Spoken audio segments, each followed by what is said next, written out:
Os efeitos do pecado na raça humana, a importância do perdão e o ano aceitável ao Senhor. Esses e outros temas serão objeto do nosso estudo aqui nos estúdios da Novo Tempo, que começa agora.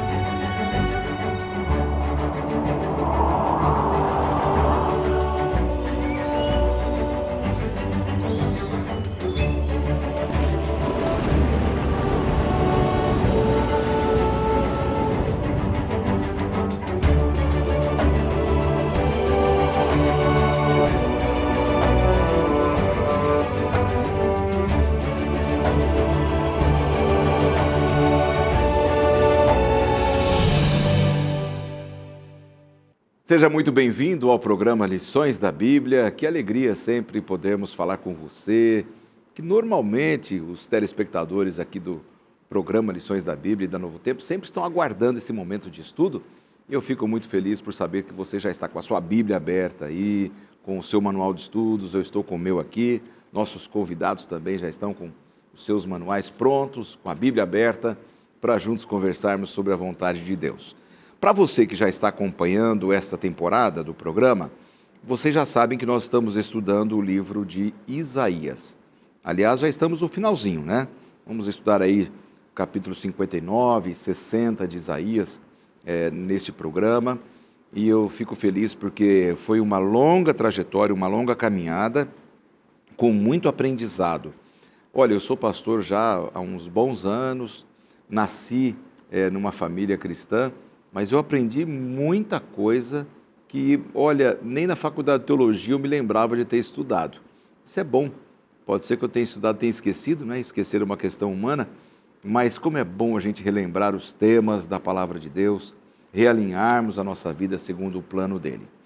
Este é o penúltimo estudo, é a penúltima semana dessa primeira temporada de 2021. Eu vou mostrar de novo aqui o manual, que eu sempre mostro para vocês. Este guia de estudos editado pela Casa Publicadora Brasileira. Está aí o site na sua tela, você pode entrar no site da Casa Publicadora e ver como você sempre pode adquirir os manuais. Estamos no penúltimo estudo, daqui 2 semanas, novo estudo. Então já compre o seu manual, o seu guia, para que você possa ficar sempre acompanhando aqui a nossa conversa nos estúdios da Novo Tempo, tá certo? Ao você entrar no site da Casa Publicadora, você vai procurar ali lição da Escola Sabatina e você vai poder ter a orientação necessária pelo site de como você poderá adquiri-lo. Eu tenho o prazer de receber os 2 pastores da semana passada, retornam ao programa, são pastores da Casa Publicadora Brasileira, pastor Vinícius Mendes, obrigado pela participação de novo, pastor, pela dedicação do seu tempo aqui ao Lições da Bíblia mais uma vez. É um privilégio estar aqui, meu amigo. Uma alegria recebê-lo. Já a gente conversa um pouquinho sobre as atividades. O pastor André Oliveira é o nosso segundo convidado, que já esteve também na semana passada. Já é um amigo de velha data, desde quando trabalhamos no Rio Grande do Sul, né? A gente é soldado velho, né? Você tem cara de novo, mas eu já sou um soldado velho.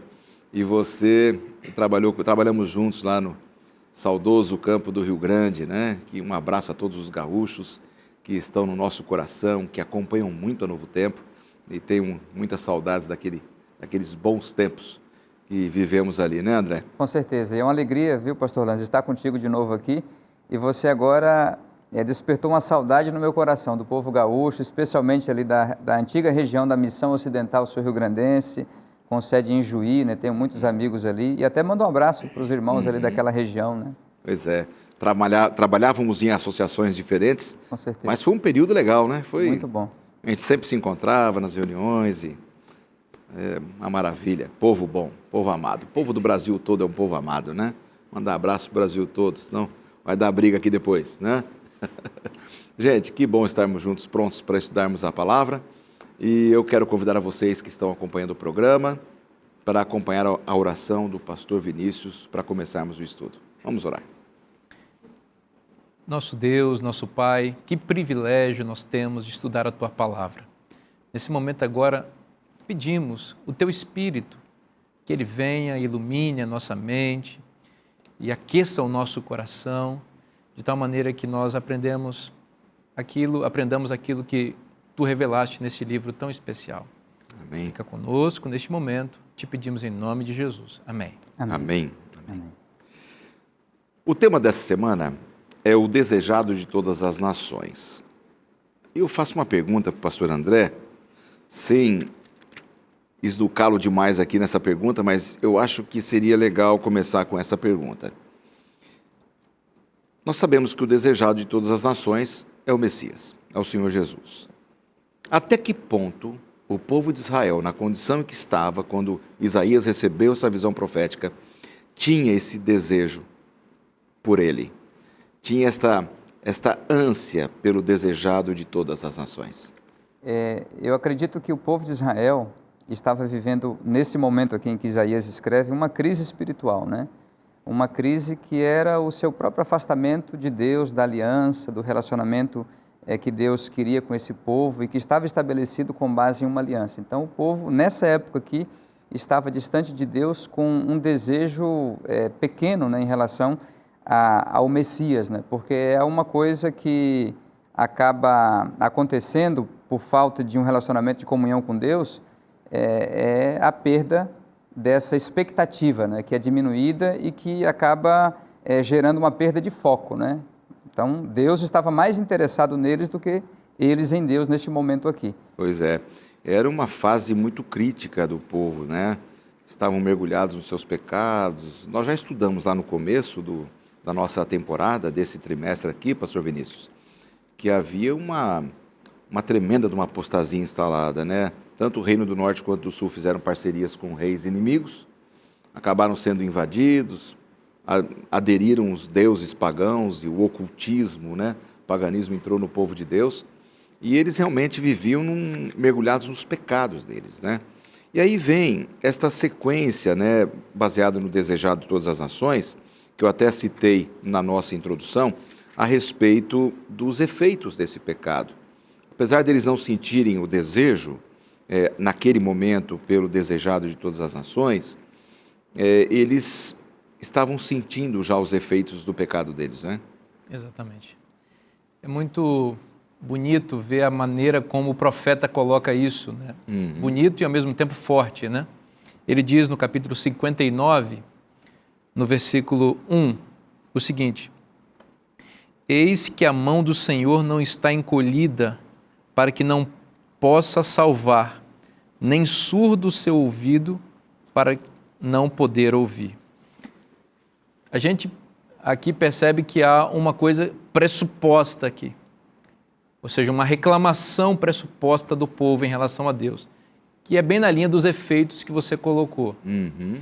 Então, se o profeta está dizendo que a mão de Deus não está encolhida, é muito possível que o povo estivesse reclamando exatamente disso. Uhum. Olha, a mão de Deus está encolhida para nós, isto é, Ele não... A gente não vê as bênçãos de Deus, cadê Deus, né? Exato, ele não atua, Ele não nos protege, nós estamos à mercê, então Ele nos abandonou, sua mão se encolheu em relação a nós. Outra coisa que eles reclamam, que Ele estava surdo para as orações deles, ou seja, que Ele não estava disposto a ouvi-los. Então o profeta diz o seguinte: olha, vocês estão equivocados. Deus não está com sua mão encolhida, Deus não está surdo, ou seja, Deus está ativo, pronto para ajudar e está com o seu ouvido bem afinado aqui, bem sintonizado aquilo que se pede. Mas existe um problema, aí o verso 2. Então essa palavra mas, né? Essa palavrinha que muda o curso da história, né? Sim. Mas as vossas iniquidades fazem separação entre vós e o vosso Deus, e os vossos pecados encobrem o seu rosto de vós, para que não vos ouça. Muito interessante isso aqui. Veja bem, eles reclamam, a mão de Deus está encolhida. Não, a mão de Deus está disposta.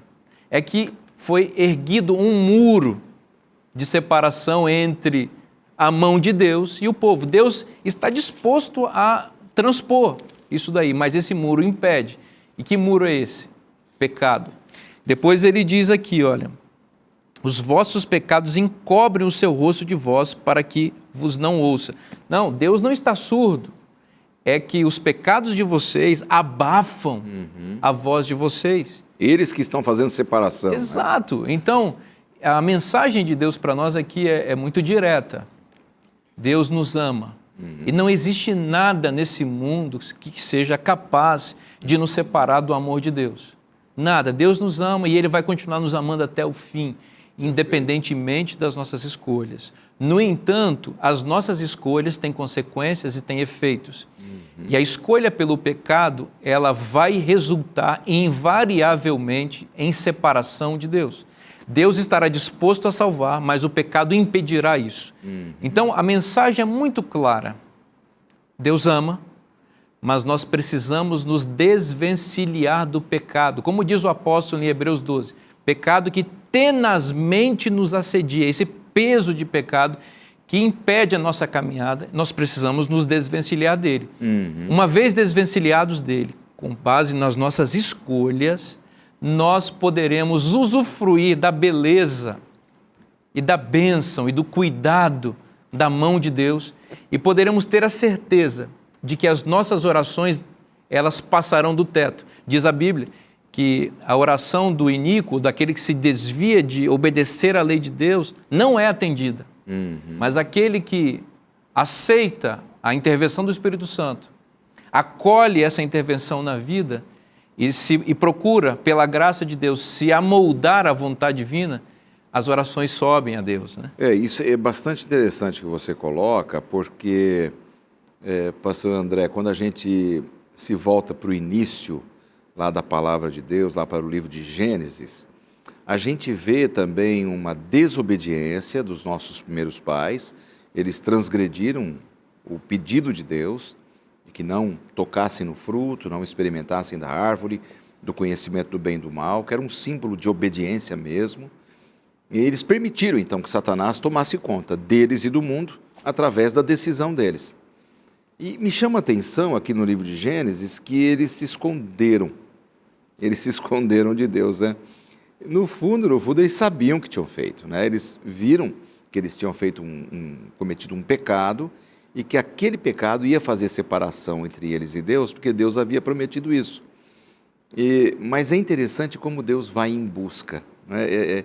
Essa característica de Deus, ela me encanta, né? Ele não tem prazer em que a gente fique na sarjeta lá, abandonado. Não é esse o espírito de Deus, né? Mas o problema são nossas escolhas. Exatamente. Como o pastor Vinícius estava colocando aqui, não é que as nossas orações não passam do teto. Na verdade, é que a gente não está ouvindo a Deus, né?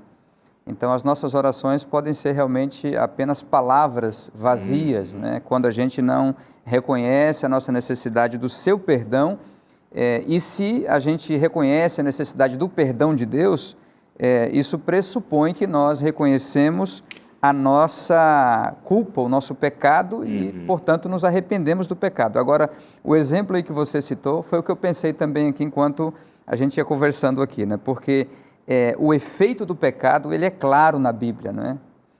A gente até pode relativizar o pecado, tentar racionalizá-lo, né?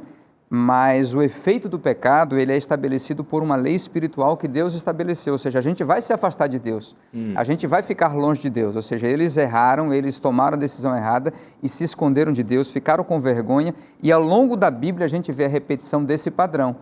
Caim havia cometido um homicídio, né? Matou seu próprio irmão, e ele então ficou irado porque ele percebeu que Deus não aceitou aquela atitude dele, né? Então ele ficou revoltado, ele se separou de Deus, né? E a gente vê então essa luta que ao longo da Bíblia, e Isaías, ele mostra claramente essa realidade do pecado. Se tem algum amigo, né, algum telespectador que tinha alguma dúvida sobre a realidade e sobre a gravidade do pecado, eu creio que essa temporada aqui tirou qualquer dúvida, né? Qualquer dúvida, porque a consequência que Israel teve de ir para o cativeiro, que foi profetizado por Isaías aí tantos anos antes, né? Em torno aí de pelo menos uns 150 anos aí mais ou menos, né?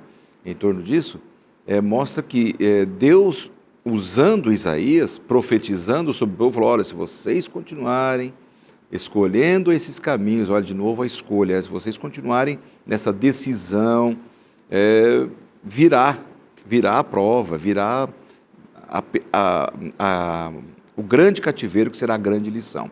Eles não deram ouvidos e optaram de novo em continuar da maneira como estavam. E eu fico às vezes preocupado como Satanás ele usa às vezes estratégias parecidas. Ele não muda a estratégia dele, né? Com a gente que vive nesses tempos pós-modernos aí, passa um ano, termina ano, começa ano, a gente está sempre com a mesma estratégia do demônio, fazendo você relativizar a verdade, se afastar de Deus, não ter comunhão com Ele, perder a confiança nele. É tudo que Satanás quer para entrar na brecha que a gente dá e arrebentar, levar a gente para o cativeiro do pecado, né? E o pecado é muito enganoso. Ele distorce as coisas na vida da gente. Inclusive, existe o religioso ímpio, o religioso que está no pecado e continua na prática da religião. O religioso ímpio que ora, e ora mal, e ora errado. Né? Diz o apóstolo Tiago que vocês pedem e não recebem porque pedem mal. Então isso está associado com o que Isaías está ensinando aqui. Não é que Deus não quer ouvir, Deus quer ouvir. Claro. O problema é que enquanto a gente estiver com o pecado arraigado no coração, as nossas orações serão deturpadas, distorcidas. E nós vamos pedir coisas que Deus nunca nos dará, não é porque Ele não goste de nós ou nos ame, é porque Ele sabe que se Ele der aquilo que nós estamos pedindo, nós não seremos abençoados. Então está aqui o povo de Judá, né? Do Reino do Sul aqui. Deus não está nos ouvindo, Deus não é bom, Deus esqueceu da gente. Não, o ouvido dele está bom demais, ele não precisa de aparelho auditivo, não, ele está assim, ouvindo, tinindo. O problema é que vocês estão pedindo coisas que ele não vai atender. Então, o que o profeta ensina? É o pecado que está fazendo isso com vocês. Então, é preciso que haja arrependimento. A palavra que perpassa toda a mensagem profética na Bíblia, de Gênesis a Apocalipse, é arrependa-se. Deus pede que seu povo se arrependa desses pecados, porque esses pecados, eles causam essa claustrofobia na gente, sabe? A gente vai perdendo a capacidade de respirar Deus. O pecado causa essa esquizofrenia em nós, ou seja, a gente vai perdendo a capacidade de pensar como Deus e nos colocamos na loucura do mundo. O pecado é esse câncer que vai corroendo a nossa vida por dentro e vai tirando a nossa capacidade de viver plenamente e de forma saudável espiritualmente. Então, o clamor de Deus vamos derrubar esse muro. Sabe que a beleza do Evangelho é que Deus é um dinamitador. A graça de Deus é explosiva. Por isso que o apóstolo Paulo lá em Romanos diz que o Evangelho é o poder de Deus. E ele usa a palavra grega dinamis, da qual deriva a palavra dinamite. Então, o que é o Evangelho? É essa dinamite que explode esse muro que o pecado construiu entre nós e Deus. Então, acolher o Evangelho, que está retratado perfeitamente na pessoa de Cristo, está expresso no caráter de Deus, na sua lei. E aqui é importante dizer que entre a lei e o Evangelho não existe diferença. A lei de Deus expressa o Evangelho. Então, quando nós acolhemos a lei de Deus, graciosamente, uma explosão de amor ocorre, ou seja, o muro é derrubado. É derrubado. E aí Deus se comunica com nós e nós com Ele. Que coisa boa. Como é bom a gente poder refletir um pouco, né, sobre a vontade de Deus e o plano de Deus para as nossas vidas. Bom, nós vamos para o nosso primeiro intervalo e já já a gente volta com o segundo bloco do programa dessa semana.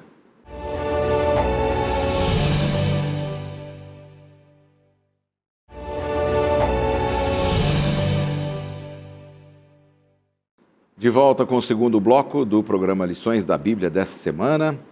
E é sempre uma alegria poder falar com você a respeito de materiais adicionais que você pode adquirir para compreender melhor o manual de estudos, tá? Então, você já sabe que esse manual de estudos ele é produzido baseado na Bíblia, em temas bíblicos.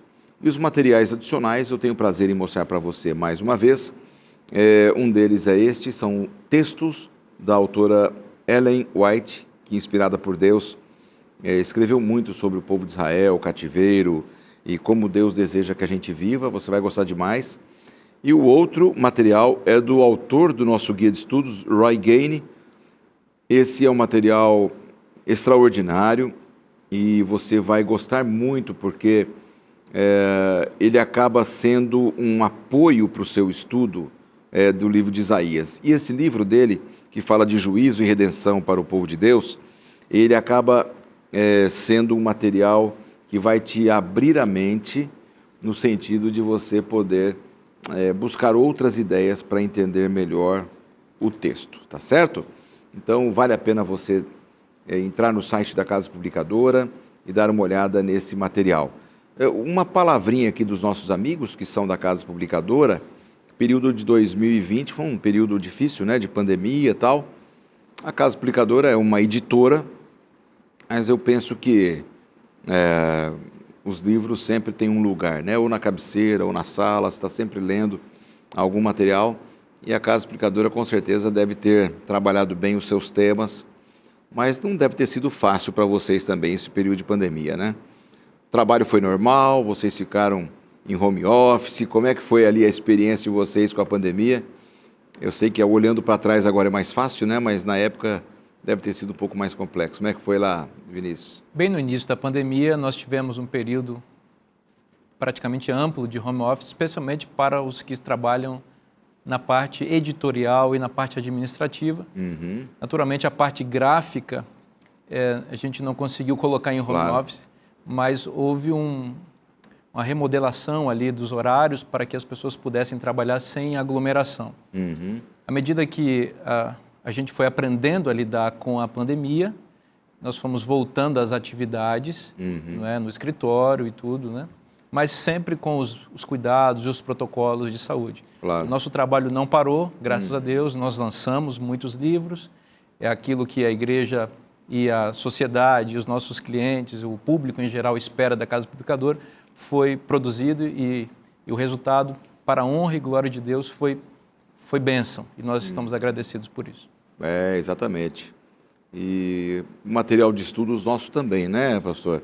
Você recebe esse material em inglês antes de traduzir com quanto tempo de antecedência? Com mais ou menos uns 2 anos, aproximadamente, a parte que é o guia de estudos de aluno, né, que é a parte básica ali. Básica, né? E o auxiliar do professor, que vem na lição do professor, a gente recebe com 1 ano aproximadamente de antecedência, e aí é enviado para uma tradução, Claro. e é feito todo o processo editorial ali, né? Maravilha, né? É bom a gente saber que a Casa Publicadora trabalha com bastante cuidado, né? Com os textos, com a produção, com a tradução. Sempre tem um cuidado bem importante, né?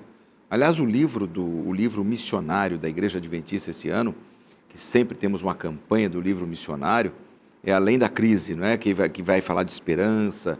E esse livro também foi traduzido, né, pastor? Sim. O livro Esperança Além da Crise. Esperança Além da Crise, perfeito. É o autor Mark Phelan. Foi um livro produzido especialmente para pensarmos no momento em que nós vivemos. Vivemos no ano passado e ainda temos o reflexo disso nesse ano. Sim. Foi a crise da pandemia, mas o livro não se restringe apenas a esse assunto. Apresenta este aspecto como a crise da pandemia como mais um dos sinais que nos advertem a respeito da breve volta de Jesus. E o material ficou bastante interessante, bastante reflexivo, prático, objetivo. Eu já tive contato com ele e gostei demais. Exatamente. As pessoas que tiverem contato vão gostar também, porque ali há histórias bíblicas, ali há reflexão, ali há a sensibilidade também do autor, bastante experiente, experimentado. O pastor Mark Phelan é uma bênção, né? Exato. Espetáculo. E o Brasil todo vai receber esse livro, né? Se você está acompanhando, fique tranquilo que em sua casa, em seu comércio, alguém vai passar e deixar um livro de presente para você esse ano aí. Tenho certeza que você vai gostar muito. Esperança Além da Crise. Amigos, vamos continuar aqui o nosso estudo do livro de Isaías, que também traz muita esperança, né? O livro de Isaías é um livro abençoado. André, sobre essa questão da nossa visão a respeito do livro de Isaías, após uma definição no capítulo 59 sobre pecado, no mesmo capítulo, a partir do capítulo 15, a gente começa a entender melhor sobre o perdão. A sua visão sobre esses versos, capítulo 59, versos 15 a 21. Quem é que merece esse perdão? Quem é perdoado, segundo o profeta Isaías? Aqui em Isaías 59, a gente encontra o problema do pecado, que é apresentado de maneira dramática, como já foi comentado pelo pastor Vinícius. Deus, ele se angustia com o pecado, porque ele sabe que o pecado afasta as pessoas dele e traz sofrimento para as pessoas. Mas ele não apresenta apenas o problema do pecado, ele traz também a solução. Então, no capítulo 59, aqui, como você disse, dos versos 16, principalmente em diante, né? Deus olhou a situação terrível do pecado, e aqui diz assim que ele viu que não havia ajudador algum, e maravilhou-se de que não houvesse um intercessor, pelo que o seu próprio braço lhe trouxe a salvação, e a sua própria justiça o susteve. Vestiu-se de justiça como de uma couraça, e pôs o capacete da salvação na cabeça, pôs sobre si a vestidura da vingança e se cobriu de zelo como de um manto. Segundo as obras deles, assim retribuirá, furor aos seus adversários e o devido aos seus inimigos. As terras do mar dar-lhes-ás a paga. Temerão, pois, o nome do Senhor desde o poente e a sua glória desde o nascente do sol. Pois virá como torrente impetuosa, impelida pelo Espírito do Senhor. Verso 20, virá o Redentor a Sião e aos de Jacó que se converterem, diz o Senhor. Quanto a mim, esta é a aliança com eles, diz o Senhor. O meu Espírito que está sobre ti e as minhas palavras que pus na tua boca não se apartarão dela, nem da de seus filhos, nem da dos filhos de seus filhos.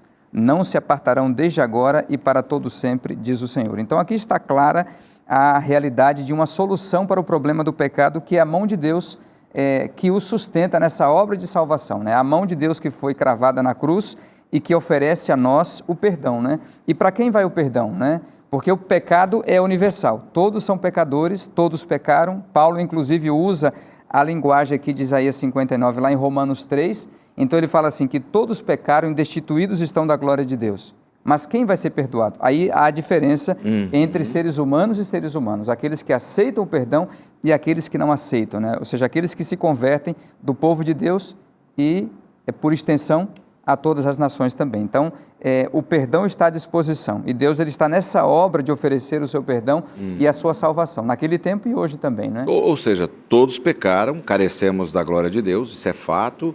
Pode ser pastor, bispo, sacerdote, pessoas comuns, ricos, pobres. Nascemos pecadores e carecemos da glória de Deus. Não tem solução. Humanamente falando, não tem solução. Todos pecaram. Todos pecaram, né? Não há como resolver.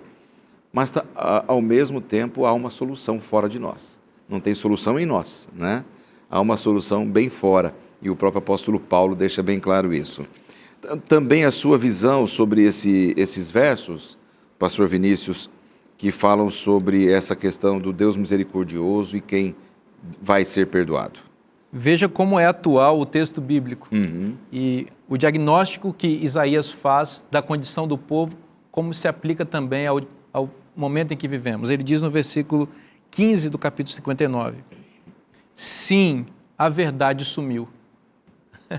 A verdade sumiu. Isso é um diagnóstico assim, muito preciso. Parece que ele estava assistindo a televisão e vendo os dias de hoje, né? Exatamente. Num tempo que se fala tanto em fake news, né? Exatamente. As mentiras que são propagadas pelas pessoas. A verdade sumiu.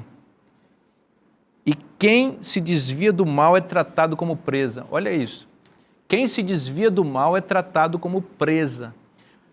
Naturalmente, se fosse seguir o fluxo normal, as pessoas que se desviam do mal deveriam ser bem tratadas, deveriam ser exaltadas. Mas aqui diz que quem se desvia do mal é tratado como alguém que deve ser caçado, uma presa. Ou seja, se você não for igual a mim, que não tenho a verdade, eu vou mandar matar você. Exatamente. Ou seja, vou te perseguir. Né? Terrível, né? Então, mentira, violência, perseguição, opressão. E diz o texto no versículo 15, que o Senhor viu isso e desaprovou. Gente, Deus olha do céu essas coisas e Ele não fica ali inerte, achando que está tudo certo, assim caminha a humanidade. Não, Deus desaprova. Então, quando Deus vê a mentira sendo propagada, ele se revolta. Quando Deus vê a injustiça, Deus se indigna. Deus não fica lá no seu trono, cochilando, enquanto a humanidade está indo por esse buraco cada vez mais fundo. Não, ele se levanta. Toda injustiça, eu penso assim, toda injustiça, ela adianta o juízo de Deus. Então, todo justo que sofre, toda pessoa que é oprimida, todo sofrimento, todo pecado contra alguém, contra Deus. Pensem, por exemplo, em adultérios, no sofrimento de cônjuges que sofrem com a infidelidade, que sofrem ou cônjuges que sofrem com o abuso físico, psicológico, crianças que são abusadas, gente que tem seu dinheiro roubado. Exato. Tudo isso faz Deus se mover no seu trono para julgar. Aí diz o texto que ele olhou lá de cima, desaprovou tudo isso e viu e constatou o óbvio. Não existe ninguém que possa resolver esse problema. Então ele diz, não tem ninguém para resolver, então eu preciso resolver. Aí diz o texto, olha que linguagem poética, maravilhosa, usando as expressões da guerra, né? Qual é o verso? Versículo 17. Vestiu-se de justiça. Olha, se está faltando justiça na terra, se está faltando gente que tem justiça na vida, se as pessoas estão nuas com a injustiça, Deus se veste com a justiça. Como uma couraça, que é uma proteção do guerreiro, e pôs o capacete da salvação, uma proteção também. A salvação protege. Pôs sobre si a veste da vingança e se cobriu de zelo como um de um manto. Então, o que o texto está dizendo é o seguinte: a opressão causa indignação em Deus. A mentira causa no Deus da verdade uma reação. A violência causa no Deus do paz no Deus da paz uma vingança. Então, me permita, pastor, me dirigir diretamente a quem está assistindo. Claro. Você que está sofrendo, que está sentindo o peso de uma traição, de uma infidelidade, de uma injustiça, de uma opressão, saiba que Deus se vestiu de justiça, de verdade, e Ele vem em seu socorro para te abençoar, para te ajudar. E Ele faz isso de maneira individual, no plano da sua vida, mas Ele vai fazer isso em breve de maneira cósmica. Ele vem para dar o galardão aos seus filhos que permanecem fiéis a despeito do pecado e das suas consequências, e para dar também o justo pagamento para os ímpios que levaram a maldade a esse ponto, né? Exatamente. E me encanta um detalhe, pastor André, é a forma como Deus age. Ele não nos deixa sem esperança, né? Capítulo 60, versos 1 e 2, eu queria que você tecesse um comentário a esse respeito, que é um apelo universal de Deus. Eu acho que, eu até vou falar uma coisa aqui sobre esse contexto aqui ainda, pegando um gancho aqui na fala do pastor Vinícius. Claro. Que é o seguinte, quando as pessoas olham para a cruz de Cristo, elas podem ser tentadas a cair no engano e na ilusão de que Deus, de alguma forma, é complacente com o mal, né? Com a injustiça, com o próprio pecado, com a maldade que há na terra. Mas aqui em Isaías 59, o primeiro ato de Deus é o sacrifício para salvar o ser humano, né? Ou seja, Ele pagando o preço com o seu sangue. Mas está também aqui incluído, nesse processo aqui, o final de tudo, né? Ou seja, a recompensa escatológica para cada um de acordo com as suas obras. Mas o primeiro ato de Deus aqui, de grande importância cósmica, é o sacrifício de Cristo na cruz. E isso, em lugar de afagar o pecado ou concordar com o pecado, é uma grande advertência de Deus de que o mal é tão ruim que tirou a própria vida do Filho de Deus. E que, portanto, a gente precisa ser levado à reflexão, reconhecendo a nossa situação e recebendo, né, essa oportunidade de salvação, essa bênção que Deus oferece a cada um de nós. E eu acho que é para essa realidade que o capítulo 60 nos chama, né? Ou seja, venha para a luz, né? 60, versos 1 e 2 diz assim: dispõe-te, resplandece, porque vem a tua luz e a glória do Senhor nasce sobre ti. Porque eis que as trevas cobrem a terra e a escuridão os povos, mas sobre ti aparece resplendente o Senhor e a sua glória se vê sobre ti. Ou seja, o próprio povo de Deus estava nessa crise, né, de trevas, de escuridão espiritual, e ele era chamado por Deus aqui em Isaías 60 a receber essa luz que estava vindo, né? Era um apelo de Deus aí para o povo, né? Exatamente. Falou, olha, resplandeça, levantem-se aí, deixem a luz brilhar, não é? Exatamente. Esse é um aspecto muito importante aqui do capítulo 60, que mostra a glória de Deus, a glória do futuro que Deus desejava para cada um deles e para a gente também, né? E aqui ele destaca quem é que deveria resplandecer e se levantar aqui, né? Exatamente. Eu vou retomar a partir desse ponto no próximo bloco, porque o tempo está passando rapidamente e já, após o intervalo, é a última etapa do estudo que teremos nesta semana. Então não saia daí porque voltamos já.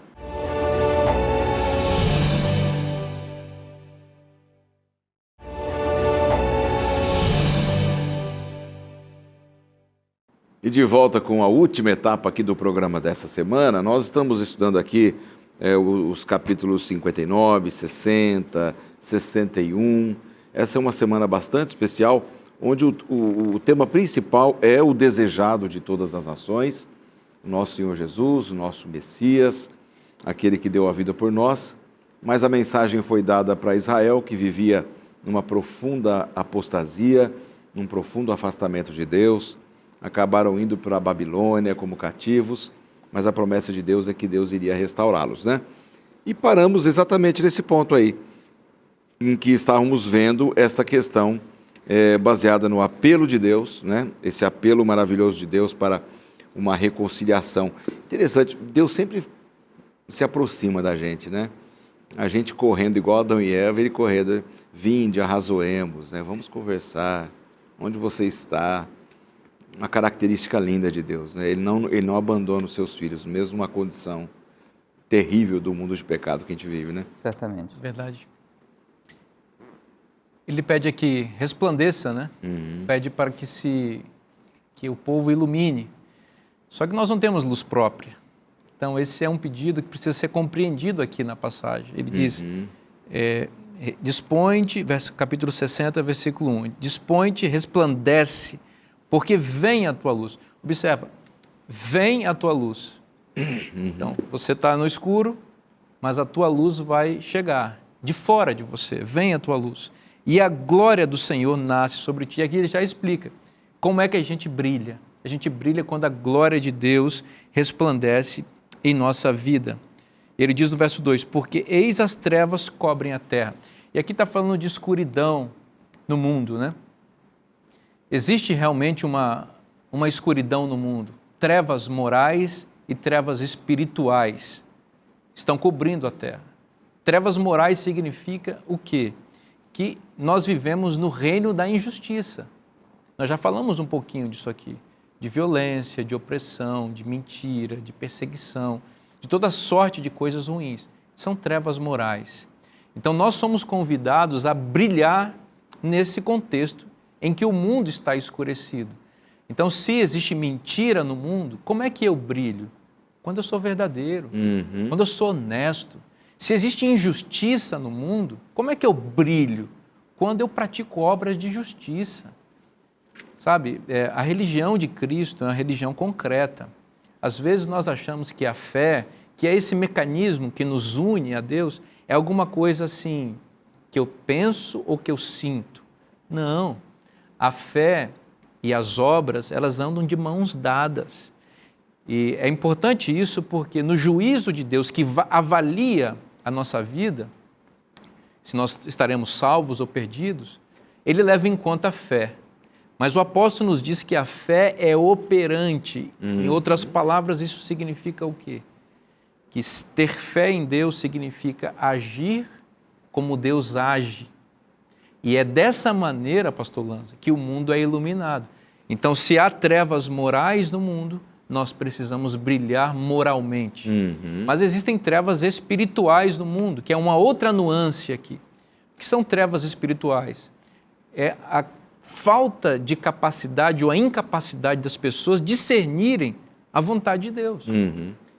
Veja, as pessoas leem a Bíblia e não entendem muitas vezes. Parece que tem um véu na mente das pessoas.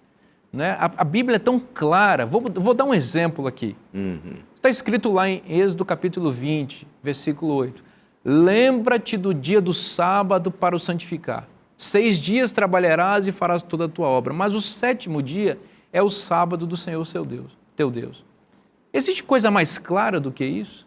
Claríssima, né? Claríssimo. Jesus, lá em Lucas capítulo 4, versículo 16, diz que ele ia à sinagoga, que é a igreja de hoje, no sábado para adorar conforme o seu costume. Isso é muito claro. Em nenhum momento na Bíblia existe uma troca de dia de guarda. Eu estou falando isso aqui para dizer o seguinte, que isso é claro. Mas o apóstolo diz que as coisas espirituais, isso aqui são coisas espirituais, só se discernem espiritualmente. É por isso que essa mensagem entra na mente de algumas pessoas e volta, bate e volta, porque existem trevas espirituais. O povo de Deus, no entanto, é chamado a brilhar. Em que sentido? O Espírito Santo vem sobre nós, nos dá entendimento, nos dá discernimento, nós entendemos as revelações claras de Deus e somos chamados a viver essa revelação e ensinar essa revelação. É mais ou menos isso que nós estamos fazendo aqui agora, pela graça de Deus. Exatamente. Veja, nós convidamos aqui, oramos, né, aqui no início, para que o Espírito Santo viesse. Com que propósito? Para iluminar nossa mente. Para quê? Para iluminar a vida de pessoas que possam estar confusas, tateando no escuro, e a vida delas pode ser iluminada com a palavra de Deus. Capítulo 61 de Isaías. Eu acho que agora a gente entra numa reta final aqui do tema dessa semana. Aqui fala sobre o ano aceitável do Senhor, pastor André, verso 2, capítulo 61, verso 2. O que é este ano aceitável do Senhor? Aqui em Isaías 61, versos 1 e 2, é uma profecia maravilhosa. O profeta diz assim: o Espírito do Senhor está sobre mim, porque o Senhor me ungiu para pregar boas novas aos quebrantados.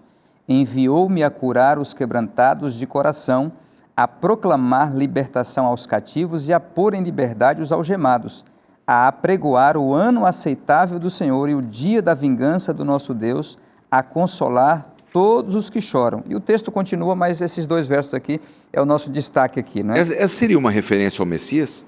Seria uma referência ao Messias. Na verdade, aqui quem fala, né, em primeira pessoa é o Messias, né? Profeticamente falando, o Messias, que é Cristo, está falando, ou seja, eu sou ungido pelo Espírito Santo, né? A semelhança de uns exercícios que já haviam ocorrido no Antigo Testamento, ou seja, Samuel ungiu primeiro Saul, depois Davi, Moisés ungiu Arão, né? Então foram unções para funções aí de realeza e de sacerdócio. E curiosamente Jesus ele foi ungido pelo Espírito Santo para ser tanto rei quanto sacerdote, né? E até para ser o sacrifício também que nos salvaria, né? E o próprio Jesus Cristo reconheceu nele, na sua pessoa e no seu ministério, as palavras aqui de Isaías 61, 1 e 2, né? Mas quando você vai para Lucas capítulo 4, versos 16 a 21, quando Jesus diz que essas palavras se cumpriram hoje aqui,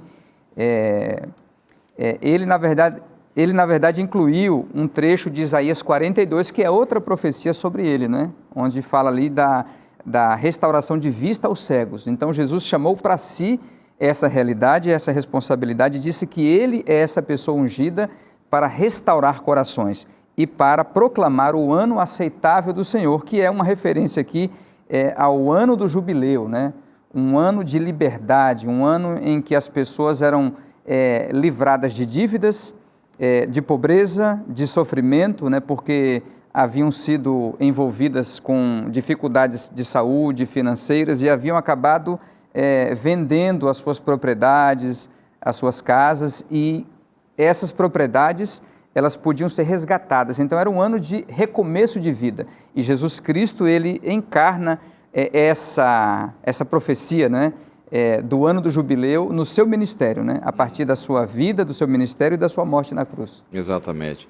É uma coisa bastante importante, né, que a gente tem no tema dessa semana, que nós precisamos entender, aceitar essas boas novas, aceitar este ano aceitável do Senhor como graça, como maravilhosa graça da parte de Deus.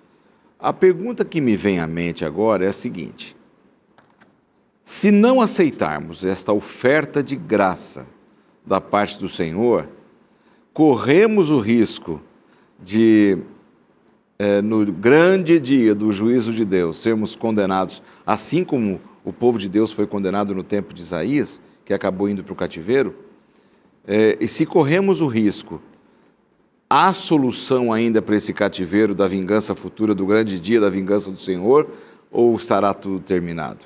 Então, que reflexão que a gente pode fazer em cima disso, sobre o dia da vingança de nosso Deus? É difícil usar essa palavra vingança para Deus, né? Mas haverá ainda oportunidade se a gente rejeitar o Senhor hoje? As pessoas às vezes têm dificuldade de associar palavras como ira, ódio, vingança com Deus. Parece que são coisas que se excluem. No entanto, a Bíblia é repleta de passagens que mostram Deus agindo com ira e com vingança. Contra quem? Contra quem agrediu ferozmente seus filhos queridos. Então, a ira divina é um aspecto do seu amor. Imagine um pai que ele se surpreende ou é surpreendido com uma violência contra seu filho ou filha pequenos. Qual é a reação que se espera desse pai? Que ele vai afagar o bandido, o agressor, e vai dizer: é isso mesmo, continue, está tudo certo. A ira é um sentimento nobre quando bem aplicado, ou aplicado no contexto correto. É estranho isso, né? A ira é um sentimento nobre porque é um sentimento de proteção. Isso tem no coração de Deus, isso há no coração de Deus e também existe no coração de pessoas saudáveis. A capacidade de se irar é uma capacidade saudável, que pode ser naturalmente, como qualquer coisa, distorcida pelo pecado.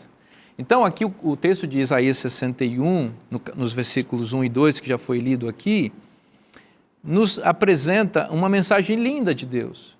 O Messias, Jesus, veio cheio do Espírito Santo para pregar boas novas aos quebrantados. Que boas novas são essas? É assim, você está sendo quebrantado pelo inimigo, ele está machucando você, tem uma mensagem de esperança então para te dar. Isso vai ter um fim. Olha, a mensagem de esperança, pregar boas novas para os quebrantados. O Messias, Jesus, e todos nós que somos também parte desse movimento profético, que incorporamos a mensagem do Messias na nossa vida, também somos levados a enviar cura aos quebrantados de coração, proclamar libertação aos cativos. Quem que aprisiona? Quem é o grande, esse grande enclausurador do mundo? É o diabo. Então, a mensagem de Jesus Cristo e aquela que nós assumimos como povo de Deus é: você está cativo? Eu, Jesus, vim para te libertar. E o meu povo está aqui para te dar essa mensagem. Você vai ser liberto. Olha que coisa maravilhosa. Tem liberdade para você. Tem um ano de liberdade chegando, que é o grande jubileu escatológico, cósmico, que é a volta de Cristo, que a volta de Cristo inaugurará. Todos nós somos sendo convidados a aceitar esse convite e a participar, e a convidar outras pessoas a participar. Por quê? Porque haverá uma vingança de Deus. Ou seja, Deus, nós já falamos aqui, Deus não está inerte e não ficará inerte à injustiça nesse mundo. Ele vai vingar. Então, nós temos uma escolha hoje. Aceitarmos o plano de Deus que nos reconcilia com Ele, ou que nos livra dessa vingança, ou ficarmos do lado do inimigo, que é opressor, que é agressor, que é injusto, que é mentiroso, e sermos agentes dessas coisas, se nós escolhermos isso. Não existe outro caminho. Exatamente. A vingança de Deus chegará. Então, Exatamente. a graça divina se materializa em Deus nos dar a oportunidade de ficar do lado dele.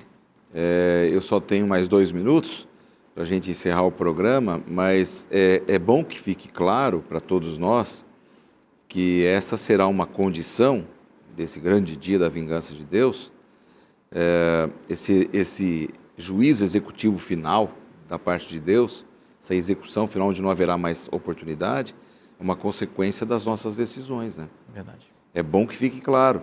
Então, hoje é o tempo da salvação, né? E é o apelo aí. Exatamente. Do capítulo 61. Eu queria dizer o seguinte, pastor Lanza, 2 aspectos aqui, continuando com o mesmo raciocínio.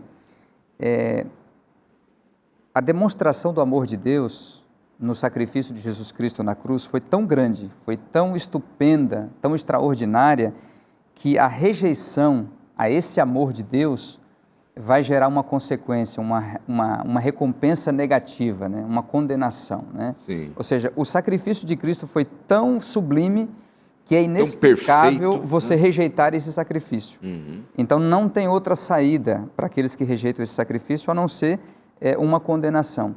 E uma outra coisa, o amor de Deus é tão grande que Ele sabe que continuar vivendo longe dEle e no ódio e seguindo o espírito e o caráter do próprio Satanás é uma existência que é infeliz. E Deus, então, Ele vai poupar da infelicidade as pessoas que não quiserem ficar com Ele eternamente. Perfeito. Então, esse é um convite que a gente precisa estender ao nosso coração, a cada um de nós, para refletirmos e corrermos para o refúgio em Cristo, o seu amor, né, o seu perdão. Que maravilha. Ainda temos 30 segundos para dar tchau para vocês aqui. Olha que benção. Obrigado, viu? Obrigado, pastor Vinícius. Privilégio. Uma alegria tê-lo com a gente aqui de novo no programa, pastor André também. Muito obrigado. Um tema importante, o desejado de todas as nações, que você possa terminar esse programa com a gente com muita esperança no coração. Semana que vem os nossos amigos voltam para o último tema desta temporada. Até lá.